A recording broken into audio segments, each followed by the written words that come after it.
మాజీ మంత్రి ప్రస్తుత కాకినాడ రూరల్ ఎమ్మెల్యే కన్నబాబు గారితో మనం మాట్లాడుతూ ఉన్నాం. చేసిన అభివృద్ధి అలాగే అందించిన సంక్షేమ కార్యక్రమాల ఇంపాక్ట్ రాబోయే ఎన్నికల్లో ఏ విధంగా ఉండబోతుందో ఆయనతోటే మాట్లాడుతున్నాం. సార్, కాకినాడ చూస్తున్నాం. కాకినాడ సిటీ ఇలా ఉంటుందని నిజంగా నేను ఊహించలేదు సార్, ఖచ్చితంగా. సో రూరల్ ప్రాంతంలో కూడా ఈ వైడ్ రోడ్స్ అవ్వచ్చు, ఎందుకు పెన్షనర్స్ ప్యారడైజ్ అని దీన్ని అంటారో అర్థమవుతుంది. It's a planned city sir, with all infrastructure facilities and more over law and order, peaceful law and order. అంటే ఇది నిజంగానే పెన్షనర్స్ ప్యారడైజే కాదు, కొంత పబ్లిక్ ప్యారడైజ్ ఇది. అంటే ఎవరైనా సరే కొంచెం పీస్ఫుల్గా లైఫ్ లీడ్ చేయాలనుకుంటే కాకినాడ అయితే సూటబుల్ సార్. అంటే పెద్ద ఒత్తిళ్ళే ఉండవు, కంఫర్టబుల్గా ఉంటుంది, లివింగ్ స్టాండర్డ్స్ దగ్గర నుంచి ఎవ్రీథింగ్. సో కాకినాడని అందుకే పెన్షనర్స్, రిటైర్డ్ అయిపోయిన వాళ్ళు కొంచెం సేఫ్గా ఫీల్ అవుతారు. ఈ ప్రాంతం నుంచి వచ్చినందుకే అనుకుంటా మీరు కూడా ప్రశాంతంగా ఉంటారు. ఈ స్టేడియం సార్ చూసాం బయట నుంచి, పేరు ముఖ్యమంత్రి గారి పేరే. అంటే ఇది నేను పట్టుబట్టి గౌరవ ముఖ్యమంత్రి గారి పేరు పెట్టాలని నేనే పట్టుపట్టాను. ఎందుకంటే ఇది ఈ convertible stadium it's a unique. ఇప్పుడు నేషనల్ ఇంటర్నేషనల్ స్టాండర్డ్స్లో దీన్ని కట్టినప్పుడు ఆయన ఎంత ప్రోత్సహిస్తున్నప్పుడు ఇన్ఫ్రాస్ట్రక్చర్ కోసం కానీ, లేదంటే స్పోర్ట్స్ లవర్గా దాని ఇన్ఫ్రాస్ట్రక్చర్ కోసం కానీ ఇంతగా ఆయన తపన పడుతున్నప్పుడు ఎక్కడో చోట ఒక ల్యాండ్ మార్క్ ఉండాలి అనే ఉద్దేశంతో నేనే ప్రపోజ్ చేసి పెట్టించాను సార్. అక్కడంటే సిటీలో చూసుకుంటే స్కేటింగ్ స్టేడియం ఒకటి, ఇక్కడ ఇది అంటే ఇది మామూలుగా ఒక మెట్రోపాలిటన్ సిటీ, కాస్మోపాలిటన్ కల్చర్. దీంతో పాటు ఇంకొక రెండు కూడా మేము తీసుకొచ్చామండి. హాకీ టర్ఫ్ ఉంది ఇక్కడ, ఏపీలో ఎక్కడా లేదు.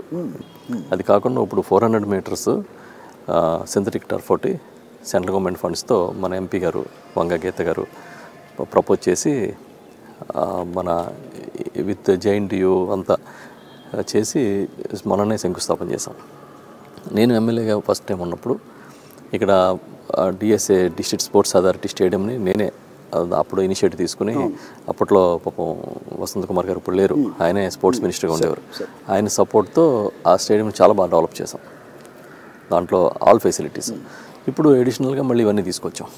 సో మీరు చెప్పారు కదా stadium, skating rink Chandrasekhar Reddy గారు ప్రపోజ్ చేసి ఆయన చేయించారు. అట్లా అన్ని పక్కల ఒక టీమ్ ఎఫర్ట్ లాగా చేసి వాళ్ళ కాకినాడ అంటే స్పోర్ట్స్ ఇన్ఫ్రాస్ట్రక్చర్ మొత్తం ఇక్కడ ఉండే విధంగా తీసుకొచ్చాం. It's a convertible stadium, you can organise at the same time 4-5 events organise చేయొచ్చు. రైట్. ఇంత ప్రశాంతంగా ఇంత డెవలప్మెంట్ అభివృద్ధి పదంలో దూసుకెళ్తున్న కాకినాడ, మరోవైపు జనసేన అధ్యక్షుడు మాట్లాడే మాటలు గూండాలు అంటాం. ఆఫ్కోర్స్ ఆయన ఒక వర్గానికి సంబంధించి మాట్లాడుతూ ఉన్నారు, బట్ ఓవరాల్గా చూస్తే ఏమనిపిస్తుంది సార్? పాలిటిక్స్లో మనం పోటీ చేస్తున్నప్పుడు మనకి ప్రత్యర్థులు ఉంటారు, ప్రత్యర్థి పార్టీలు ఉంటాయి, శత్రువులు ఉంటారు. నా ఫీలింగ్. ఓకే, ప్రత్యర్థి వేరు, శత్రు వేరు. ఇప్పుడు పవన్ కళ్యాణ్ గారు ఆయన పార్టీ నడుపుతున్నప్పుడు ఆయన ఏదో కొన్ని సీట్లు తీసుకుని ఆయన అక్కడెక్కడ పెట్టుకున్నారు క్యాండిడేట్లని, దాన్ని తెలుగుదేశం సపోర్ట్ చేస్తుంది. మా వైపు నుంచి మేము ఒకటే చూస్తాం, జగన్మోహన్ రెడ్డి గారిని ప్రేమించేవాళ్ళు, అభిమానించేవాళ్ళు, మద్దతు ఇచ్చేవాళ్ళు ఒక పక్క, జగన్మోహన్ రెడ్డి గారిని వ్యతిరేకించేవాళ్ళు, వ్యతిరేకించే పార్టీలు, వ్యతిరేకించే వ్యవస్థలు అన్నీ ఒక పక్క. వ్యవస్థలు ఎందుకనంటే ఒక స్ట్రాంగ్ మీడియాని ఆర్గనైజ్ చేస్తారు వాళ్ళు. సో ఇవన్నీ ఒక పక్క. మేము అలాగే చూస్తాం, అవతల క్యాండిడేట్ ఎవరు లేకపోతే అవతల పార్టీ ఎవరని చూడడానికి లేదు. ఇక్కడ జగన్ గారి ఫేవరు, జగన్ గారి యాంటీ, అంతే అంతే. సో వ్యవస్థల మేనేజ్మెంట్ అంటున్నారు కదా, పవర్లో మీరున్నారు సార్. సో అట్లీస్ట్ మీడియా సంస్థలు కూడా మీరెందుకు ఇన్ఫ్లుయెన్స్ చేయలేకపోయారు అని కొంతమంది ప్రశ్నకి మీరు ఏమైనా సమాధానం సార్? ఇప్పుడు ఆ మీడియా ఎవరైతే ఇప్పుడు సపోర్ట్ చేస్తున్నారో చంద్రబాబు నాయుడు గారికి, వాళ్ళ ఎజెండా ఏంటనేది ఎప్పుడు వాళ్ళు దాచుకునే ప్రయత్నం చేయరు. వాళ్ళకి ఏమో రహస్య ఎజెండా కాదు, చాలా బాహటంగానే చేస్తారు. అది ఎప్పుడు దాచుకునే ప్రయత్నం ఎప్పుడు చేయలే. ఎందుకంటే వాళ్ళకున్న ఎజెండా ఏంటంటే చంద్రబాబు నాయుడిని లేదంటే వారు నమ్మిన వ్యక్తుల్ని తీసుకొచ్చి అటు కూర్చోబెట్టాలి, తద్వారా ఈ రాష్ట్రంలో పెత్తనం కావాలి, ఇంక వేరే వాళ్ళు ఎవరైనా వస్తే ఒప్పుకోం, మాకు అనుసరణలో ఈ రాష్ట్రం నడవాలనుకునే తత్వంతో వాళ్ళు పనిచేస్తున్నారు. అంతమించి దీంట్లో ఏముంటుంది ఎజెండా? జగన్మోహన్ రెడ్డి గారి మీద ద్వేషాన్ని కక్కుతున్నారు, వైఎస్ఆర్ పార్టీ మీద ద్వేషాన్ని కక్కుతున్నారు. ఇది ఏంటంటే ఈ వాళ్ళకి గతంలో ఎజెండా సెట్ చేసిన అనుభవం ఉంది ఈ రాష్ట్రంలో. ఎన్టీఆర్ని దేవుడని చూపించగలిగారు, ఎన్టీఆర్ని రావుడని చూపించగలిగారు. అదే ఎన్టీఆర్ని చంద్రబాబు నాయుడు గారు వెన్నుపోటు పడిస్తే ఎన్టీఆర్ కన్నా చంద్రబాబు నాయుడు బెటర్ అని చూపించగలిగారు. సో వాళ్ళకి సక్సెస్ అయిన ఫార్ములా వాళ్ళ చేతిలో ఉంది, దానికోసం ట్రై చేస్తున్నారు. ట్రై చేసినప్పుడు ఎవడో ఒకడు ఎక్కడో చోట పుడతాడు, వస్తాడు, తెగబడతాడు అనేది మనం చరిత్రలో చూసాం, పురాణాల్లో విన్నాం. ఇవాళ ఆ ఒక్కడు జగన్మోహన్ రెడ్డి గారి రూపంలో ఆ ఒక్క పార్టీ జగన్మోహన్ రెడ్డి గారి వ్యవస్థగా ఇవాళ తలబడుతుంది. మీరు ప్రజల్నే నమ్ముకున్నారు, పథకాలనే నమ్ముకున్నారు. సో ఏ కుటుంబానికి మేలు జరిగిందో వాళ్లే ముందుకు రావాలి ఓటేయడానికి అంటున్నారు. ఇంత విశ్వాసం, ఇంత ఆత్మవిశ్వాసం మిమ్మల్ని గెలుపు తీరాలకు చేస్తుంది మీరు అంటే ఒకటి సార్, ఇప్పుడు చెప్పింది చెప్పినట్టుగా మేనిఫెస్టోని అమలు చేసి కష్టం వచ్చినా, కరోనా వచ్చినా, ఇబ్బందులు వచ్చినా చెప్పిన టైంకి పెన్షన్ దగ్గర నుంచి ప్రతి ఒక్కటి ఇచ్చుకుంటూ వచ్చి ఏ పథకాన్ని హాల్ట్ చేయకుండా, తప్పించుకునే దారులు మార్గాలు ఎత్తుక్కోకుండా స్ట్రైట్ ఫార్వర్డ్గా పనిచేసిన మా ముఖ్యమంత్రి జగన్మోహన్ రెడ్డి గారు, మన ప్రభుత్వం వైఎస్ఆర్ పార్టీ ప్రభుత్వం, ఈ రెండు మీ కళ్ళ కనిపిస్తూ ఉన్నాయి. అందుకే మీకు మా వల్ల మంచి జరిగింది అనుకుంటే, మా వల్ల మీకు మేలు జరిగింది అనుకుంటే మళ్ళీ ఆశీర్వదించండి అని సీఎం గారు అడుగుతున్నారు. వాళ్ళు ఏమడుగుతున్నారు? మాకు అవకాశాలు ఇస్తే జగన్మోహన్ రెడ్డి గారిని దింపేస్తాం, అది మా ఎజెండా అని చెప్తున్నారు. నాకు తెలిసి వ్యక్తుల్ని టార్గెట్ చేసిన ఏ వ్యవస్థ కూడా సక్సెస్ అయినట్టు కనబడదు మీకు. కన్నబాబు గారి వ్యూహం నియోజకవర్గంలో ఏమై ఉండబోతుంది అంటే, ప్రస్తుత రాజకీయాల్లో సామాజిక వర్గం అంటే కాపు తీసుకుంటే కాపు క్యాండిడేట్ ఇతర 2 పార్టీల్లో రావటం, బీసీ వర్గం ఒకటి ఎక్కడైనా స్ట్రాంగ్గా ఉంది ప్రస్తుతం. మీ నియోజకవర్గంలో కూడా పోటాపోటీగా ఉన్న నేపథ్యం ఎలా ఉంది? ట్రెండ్ చూస్తుంటే మీకు ఏమనిపిస్తుంది? అంటే సార్, ఒక కులం గంపగుత్తగా ఒకే పార్టీకి ఓటేస్తుంది అనేది నిజం కాదు. ఫస్ట్ ఆఫ్ ఆల్ అన్ని కులాల్లో అందరిని అభిమానించేవాళ్ళు, అందరినీ ప్రేమించేవాళ్ళు అన్ని కులాల్లో ఉంటారు. ఒకవేళ అదే నిజమైతే చాలా తక్కువ సంఖ్య ఉన్న కులంలోంచి ఇవాళ రాష్ట్రాన్ని పరిపాలించే నాయకులు కానీ, నియోజకవర్గాల్లో చాలా బలమైన నాయకులు కానీ రారు. చాలా నియోజకవర్గాల్లో అక్కడున్న పాపులేషన్ చూసుకున్నప్పుడు తక్కువ సంఖ్య ఉన్న కులాల నుంచి శాసనసభ్యులుగా ఎన్నికయ్యారు, ఎంపీలుగా ఎన్నికయ్యారు. వాళ్ళకి మిగతా వాళ్ళందరూ సపోర్ట్ చేయడం చూసాము. ఎందుకంటే ఈ కులం అనేది ఒక ఫీలింగ్, అది అంటే ఒక భావన. అంతేగాని కులమే మనల్ని ఒడ్డును చేరుస్తుంది అనుకునేది అది తక్కువ సమయాల్లో ఏదన్నా అనుకోని ఎమోషన్ వస్తే తప్ప సాధ్యం అవుద్దని నేను అనుకోను. ఇప్పుడు అలా అయితే చంద్రబాబు నాయుడు గారి కులం కుప్పంలో ఎంత ఉంది చెప్పండి మీరు? కరెక్ట్. ఓవరాల్గా రాష్ట్రంలో చూసుకున్న పర్సంటేజ్ తక్కువ. ఇప్పుడు అక్కడ ఏంటంటే ఒక్కొక్కసారి అక్కడున్న పరిస్థితులు, అక్కడున్న ఎమోషన్స్ ఇవన్నీ వర్కౌట్ అయితే కులంగా కనబడచ్చు. కానీ కులం అనేది ప్రతిసారి ప్లే చేస్తాను అనుకున్నాం. ఇప్పుడు నేనున్నా, నాకు ఈ నియోజకవర్గంలో అందరితో సత్సంబంధాలు ఉన్నాయి. అన్ని కులాల్లోని జగన్మోహన్ రెడ్డి గారు అభిమానించే వాళ్ళు ఉన్నారు. ఒక కాపులే కాదు, ఒక బీసీలు సెటిబలిజరే కాదు, ఫిషర్మెనే కాదు, ఎస్సీసే కాదు, other communities, most backward communities ఉన్నాయి. మీరు చెప్పిన 4 వర్గాలు కూడా మీ నియోజకవర్గంలో ఉన్నారు. అందరికీ మీరు సమన్యాయం చేశారని మీరు అనుకుంటున్నారు? చేశా. సమన్యాయం అంటే అందరికీ సాధ్యమైనంత న్యాయం చేశాను సార్. ఒక్క సెట్టిబల్జర్కే 8-9 కళ్యాణ మండపాలు, కమ్యూనిటీ హాల్స్ కట్టా. యాదవులకి 2 కళ్యాణ మండపాలు కట్టాం, వెలమలకి కట్టాం. అన్ని బీసీస్కి దాదాపుగా, ఈవెన్ మీకు ఫార్వర్డ్ క్యాస్ట్లో బ్రాహ్మిన్స్, వైశ్యాస్తో సహా, మా దగ్గర కలికల భక్తులు అని ఉంటారు, వాళ్ళతో సహా. అంటే మోస్ట్ బ్యాక్వర్డ్ కమ్యూనిటీస్ దగ్గర మొదలుపెట్టి ఎవరైతే వాళ్ళ చిన్న చిన్న ఐడెంటిటీ కోరుకుంటారో వాళ్ళందరినీ ఐడెంటిఫై చేసి చేసాం. ఫిషర్మెన్కి 3 కళ్యాణ మండపాలు కట్టాం. ఫిషర్మెన్కి 4 అంబేద్కర్ భవన్లు కట్టాం, 20 అంబేద్కర్ విశ్రాంతి మందిరాలు కట్టాం.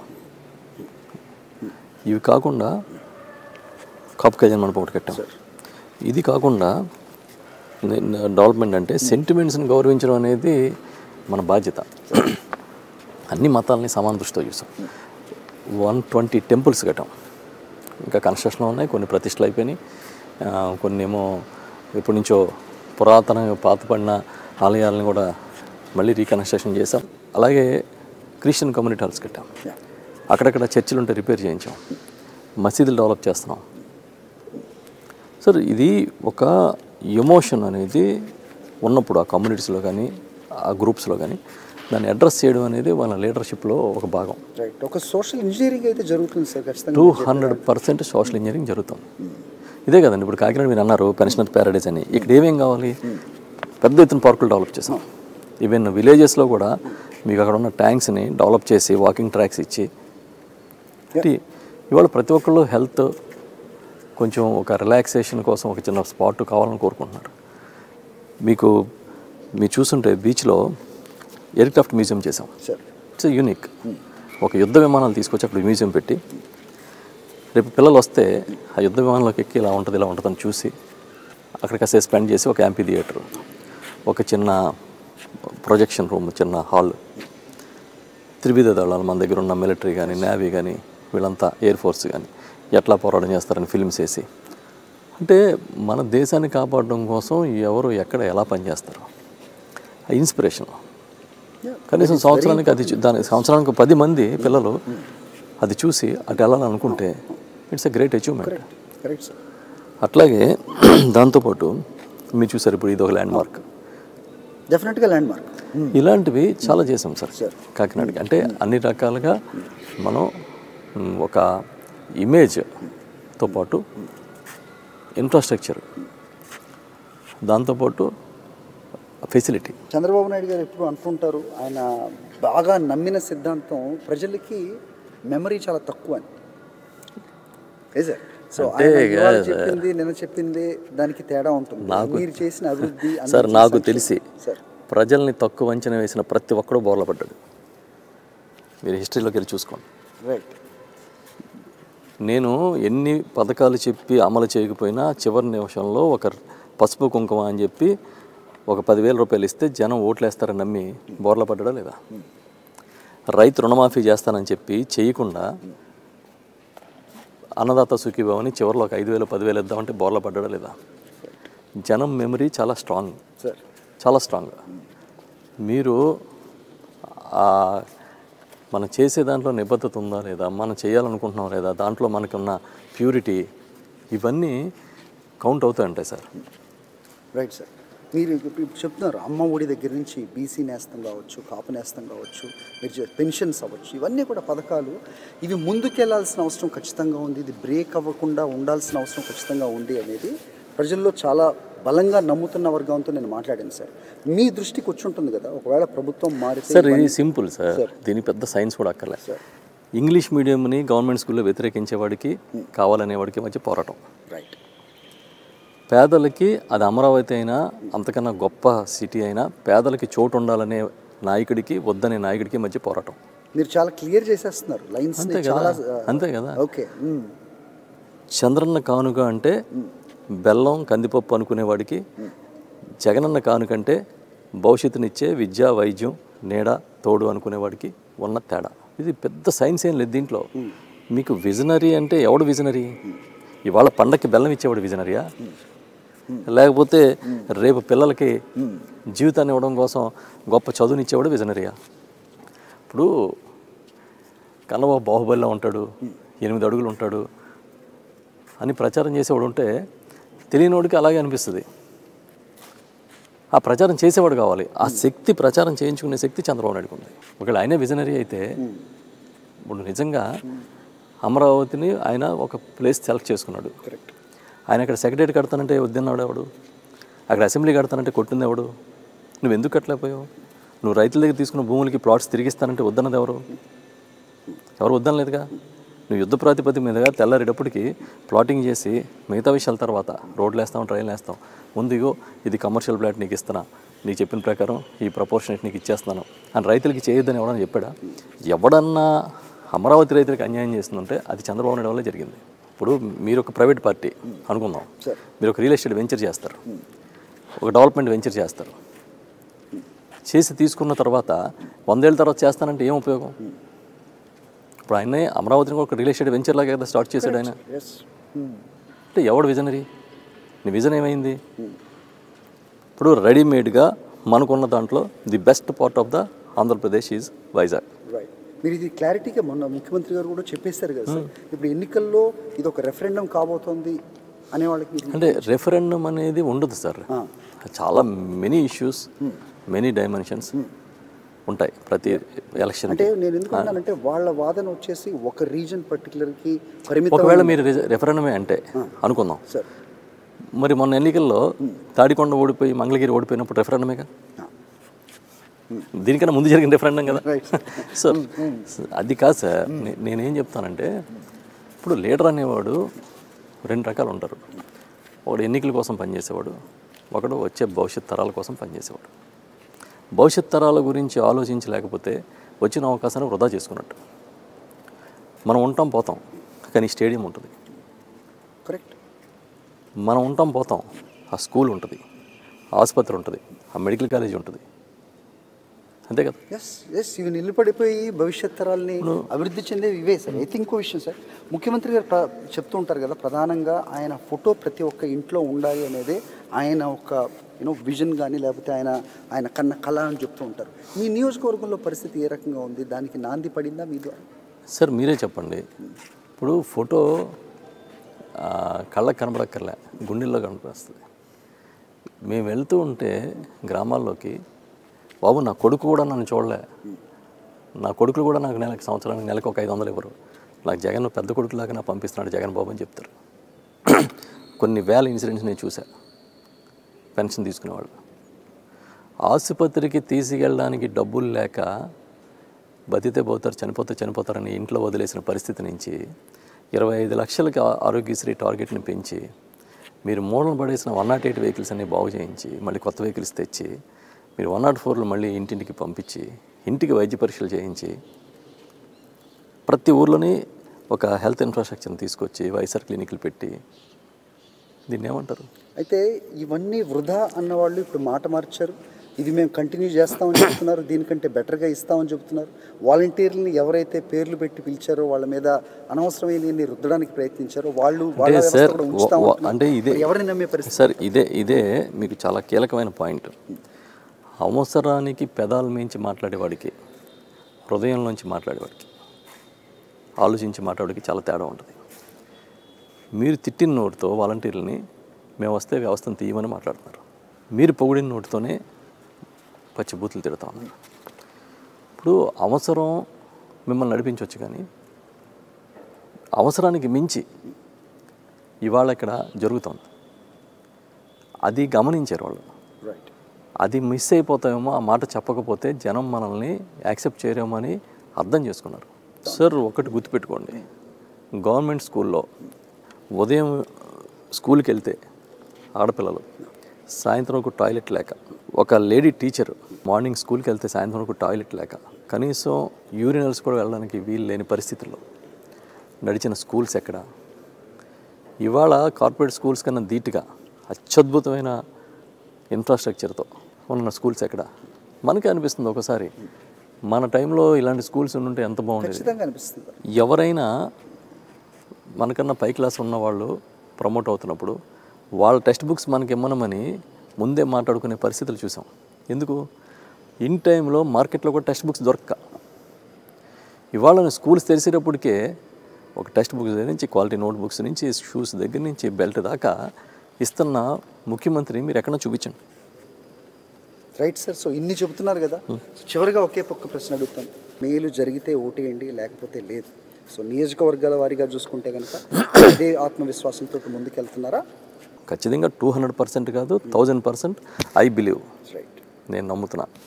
మళ్ళీ జగన్మోహన్ రెడ్డి గారు ముఖ్యమంత్రి అవుతారు, మళ్ళీ ఈ రాష్ట్రంలో వైఎస్ఆర్ పార్టీ ప్రభుత్వం వస్తుంది, మళ్ళీ మేము అందరం గెలుస్తాం. ఎందుకంటే మేము ఎప్పుడు అధికారంలో ఉన్నామని, లేదంటే ఏదో ఒక ఎమ్మెల్యేగా ఉన్నాం, మంత్రిగా ఉన్నామని ఇది తలకెక్కించుకోలే. అలా ఎక్కించుకునే అవకాశం కూడా జగన్ గారు మాకు ఇవ్వలే, సీఎం గారు. రైట్. లాస్ట్ 5 years గడపడపు తిరిగాం అప్పట్లో ప్రతిపక్షంగా. అధికారంలోకి వచ్చిన వెంటనే కరోనా వచ్చింది, అది 2 ఏళ్ళు అయిపోయిన వెంటనే గడపడపు పెట్టారు, మళ్ళీ తిరుగుతున్నాం అప్పటి నుంచి. Right sir. ఇక సంక్షేమ పథకాలు ఎలా ఇచ్చారో మీరు చెబుతున్నారు, ప్రతి ఒక్కళ్ళు మాట్లాడుతున్నారు. అభివృద్ధి అంటే కనుక కాకినాడలో కళ్ళారా మేము చూస్తున్నాం. అయితే ఇక రాబోయే 5 సంవత్సరాల్లో మీ ముందున్న ప్రధాన ఎజెండా ఏంటి? అభివృద్ధి అని అడిగితే సార్, అభివృద్ధి అనేది అనంతం సార్, ఇది ఇండెఫినిట్.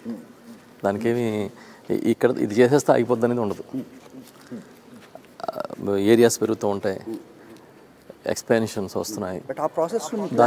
దానికి తోడు చాలా మనం ఇదివరటి కన్నా ఇప్పటికి పబ్లిక్ ఆస్పిరేషన్స్లో ఏమైందంటే ప్రతి ఒక్కరికి ఇంటి ముందు ఒక సీసీ రోడ్ కావాలి, తమ మురికి వెళ్ళిపోవడం డ్రైన్ కావాలి, క్లీన్లీనెస్ ఉండాలి, అంటే బేసిక్స్ కదా.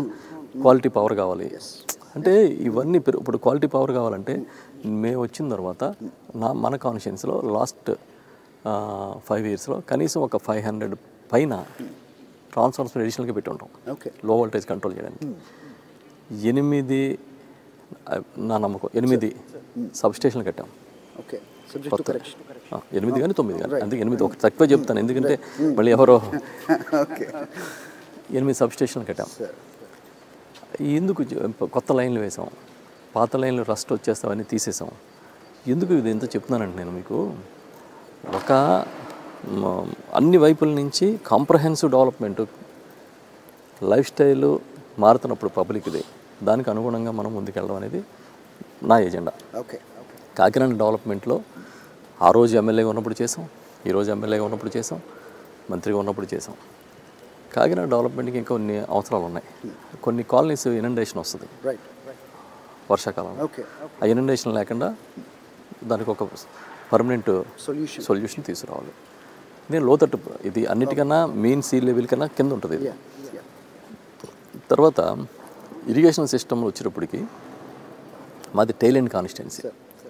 ఈ టైలెండ్లో ఊర్లో చెప్తారు రైతులు, ముంపుకు ముందు నీటికి వెనకాలని, అంటే సప్లైకి వెనకాల ఉంటుందని. సప్లై చేసినప్పుడేమో చివరి వస్తుంది కాబట్టి నీరు అందదు, తగ్గితే. ముంపు వస్తే పైనుంచి నీరు వచ్చి కింద మునిగిపోతుంది. దానికి ఇరిగేషన్ సిస్టమ్ని ఇంకొంచెం మోడర్నైజ్ చేయాలి. ఫస్ట్ ఎమ్మెల్యే అయినప్పుడు నేను చాలా వరకు చేశాను. కాలువ లైనింగ్లు చేసాము, చింతపల్లి లాకులు లాంటివన్నీ తిరిగి కట్టాము, అవన్నీ చేసాం. మళ్ళీ ఇప్పుడు కొంతవరకు చేసాం, కానీ ఈ టర్మ్లో ఫుల్ ప్లెడ్జ్డ్గా మోడర్నైజేషన్ చేయాల్సిన అవసరం ఉంది. దాని మీద కాన్సన్ట్రేట్ చేస్తాం. ఇంకా రెగ్యులర్గా ఇదేంటంటే Kakinada rural is a suburban areas కూడా ఉన్న కాన్స్టిట్యున్సీ. సో దీనికి కావాల్సిన ఇన్ఫ్రాస్ట్రక్చర్ మీరు చూసారు, స్పోర్ట్స్ ఇన్ఫ్రాస్ట్రక్చర్, లేదంటే ఒక మ్యూజియం, లేకపోతే మొదటిసారి ఉన్నప్పుడు నేను బీచ్ డెవలప్ చేశాను. సాగర సంబరాలని ఒక బీచ్ ఫెస్టివల్ని తీసుకొచ్చాం. అలా అంటే కాకినాడ ఫేస్ లిఫ్ట్ చేయడానికి చాలా చేసాం. సో ఫ్యూచర్లో కూడా పబ్లిక్ ఏది కోరుకుంటున్నారో అది ఇచ్చే దిశగా చేయడమే నా ఎజెండా. Right sir. దీంట్లో ఎంత మెజారిటీతో గెలవబోతున్నారు? తప్పకుండా గత మెజారిటీ కన్నా ఎక్కువ మెజారిటీతో గెలుస్తా. Right, is so confident. So Kannababu garu చెప్తున్నారు, ప్రజలకి ఏం అవసరమో అది ఇస్తూ అభివృద్ధి పదంలో దూసుకెళ్లటమే మా ప్రధాన ఎజెండా అని చెప్తున్నారు. మొత్తానికి వైఎస్ జగన్ ఎజెండానే మా ఎజెండా అంటూ ముందుకెళ్తున్న ప్రతి ఒక్క అభ్యర్థి గెలుపుతో ఆయనకి బహుమతి ఇస్తాం అనేది మాత్రం వాళ్ళ మాటల్లో మనకి ఖచ్చితంగా అర్థమవుతుంది.